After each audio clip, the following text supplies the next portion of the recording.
Sederet Gua Putri Puges merupakan objek wisata yang terletak di Kampung Mendale, Kecamatan Kebayakan, Kabupaten Aceh Tengah. Gua Putri Puges memiliki cerita yang mengisahkan seorang putri yang berubah menjadi batu karena melanggar perintah orang tuanya. Putri Puges adalah perempuan dengan perkiraan usianya mencapai 3.000 tahun. Cerita rakyat ini begitu populer di kalangan masyarakat Aceh, khususnya Takengon, Aceh Tengah. Menurut keterangan di putribenggai.com, wisatawan yang datang kebanyakan ingin mengetahui langsung rupa dan cerita dari kisah Putri Puges. Putri Puges berasal dari salah satu kampung yang berada di tepi pinggir Danau Tawar, yaitu Kampung Nosar. Ia akan menikah dengan pria yang berada di kampung seberang, tepatnya dari Bener Meriah.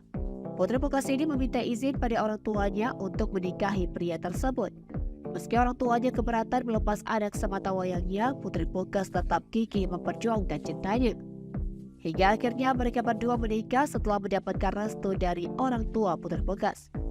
Singkat cerita, saat akan pergi menuju Bener Meriah, ibunda Putri Puges berpesan agar sang putri tidak menoleh ke belakang saat di perjalanan apapun yang terjadi. Singkat cerita, saat akan pergi menuju Bener Meriah, ibunda Putri Puges berpesan agar sang putri tidak menoleh ke belakang saat di perjalanan, apapun yang terjadi. Di tengah perjalanan, seketika hujan turun dengan lebatnya dan putri berlindung dalam goa. Akan tetapi saat berada di dalam goa, putri teringat kepada ibundanya dan tanpa sengaja putri menoleh ke belakang.